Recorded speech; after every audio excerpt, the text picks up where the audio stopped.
Magandang araw mga kapuso, narito po ang mga kaganapan dito lamang po sa House of Lies.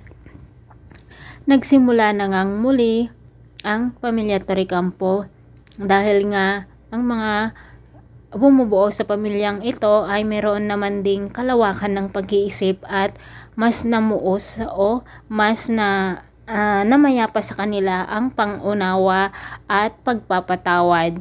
Kung kaya't masayang-masaya nga ang pamilya Torrecampo dahil nga sa pangyayaring ito mga kapuso. Si Mars napatawad na rin niya si Paulo, pero si Edward kailanman ay hindi na niya mapapatawad si Thea bagkus ay pinalayas nga niya sa kanilang bahay. Ngunit sa kabila ng kaligayahan ng pamilya Torrecampo, ito namang si Aldrin ay talagang ayaw niya na maging masaya muli si Regina, kung kaya't sinabi niya nagagawa pa rin siya ng paraan para sa ganon ay tuluyang mapahiya itong si Regina. Ikinalat nga niya sa social media ang picture ni Regina at ang kanyang dad na napaka-sweet at nakita nga ni Regina ito at talagang hindi maintindihan ang kanyang reaksyon. At talaga namang gulat na gulat siya mga kapuso.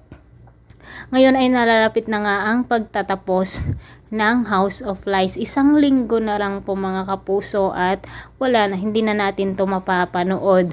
At sa susunod pang mga ganap ay talagang kapanapanabik dahil nga mayroong buhay na mawawala dito mga kapuso. Talagang itong si Aldrin ay paghihiganti ang kanyang nais at idinamay nga niya si Thea dahil nga rin sa sakit ng loob ni Thea na pinalayas sa bahay ng mga Torrecampo at wala man lang naawa sa kanya, kung kaya't nakikampi rin siya dito kay Aldrin. Mga kapuso, patuloy po natin subaybayan ang 1 linggo na lang na nalalabi dito lamang po sa House of Lies. Maraming salamat sa walang sawang pagsubaybay. God bless.